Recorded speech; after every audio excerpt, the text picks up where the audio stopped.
Madison, Brown v. Board of Education, Loving v. Virginia, Miranda v. Arizona. This is just a minimal list of Supreme Court cases that have impacted the American people.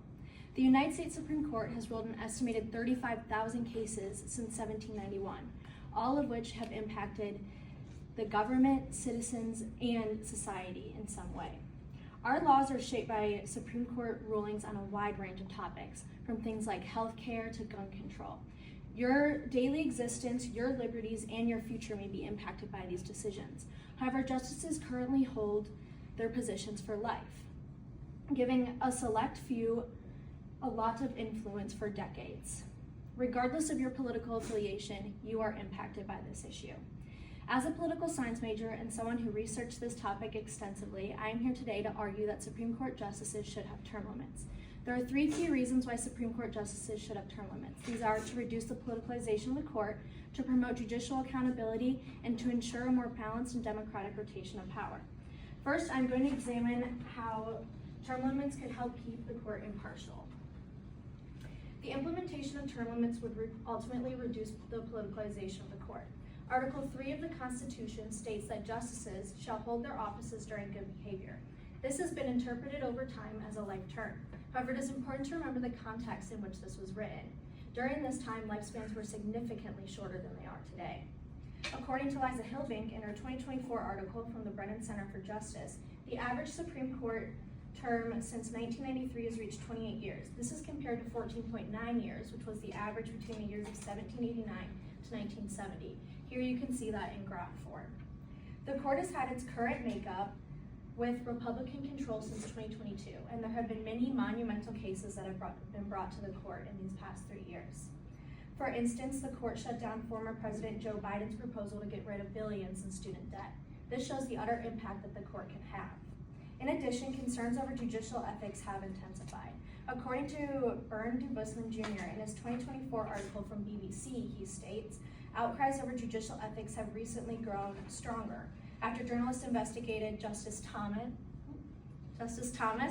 for not reporting gifts and Justice Alito's family for flying flags at his home that are considered symbols of the Capitol rioters. If term limits were implemented, the makeup of the court would change more regularly, allowing for there to be less political stakes in the Supreme Court and process of appointing justices. Next, let's explore how term limits could enhance accountability within the judiciary. Supreme Court term limits would promote judicial accountability. According to a peer-reviewed article, Designing Supreme Court Term Limits by Chilton, Epps, Rosema, and Sen from 2025, between 1994 and 2005, there were no vacancies on the Supreme Court, the second longest period of continuous membership in American history. Concerns that justices can go without adequate checks and balances has been on the rise. Justices of the Supreme Court are not held to a formal code of conduct, in contrast to lower court judges, which raises issues when questionable behavior goes unpunished. Term limits would clarify tenure and conduct standards that would make it easier to hold justices responsible for their deeds. Lifetime appointments to some are necessary to maintain judicial independence. They contend that if term limits were implemented, then justices would be more susceptible to political and public pressure, especially when considering future employment options. Though this is a valid concern, this worry is based on the supposition that justices today are not influenced by politics, which recent scandals indicate isn't always the case. Furthermore, most term limits include 18-year non-renewable terms, which provide future employment options like appointments to lower courts or advisory positions after their term is up. By making justices more answerable over time, not to politics, but to the principles of democratic accountability, term limits would improve the court's responsiveness and uphold ethical standards. Lastly, let's look at how term limits could impact the democratic process and function of the court. Supreme Court term limits would ensure a more balanced and democratic rotation of power. According to Calabresi and Lindgren in the 2006 peer-reviewed article from the Harvard Journal of Law and Public Policy, we believe the American constitutional rule granting life tenure to Supreme Court justices is fundamentally flawed, resulting now in justices remaining on the court for longer periods and to a later age than ever before in American history. This trend has led to significantly less frequent vacancies on the court, which reduces the efficacy of the democratic check that the appointment process provides on the court's membership. Given the enormous power of the court, as discussed earlier, it is important that we as a country do not let this power go unchecked. Life tenure made plenty of sense in the 18th century, but now it is inappropriate and allows justices to serve for 30 to 40 years.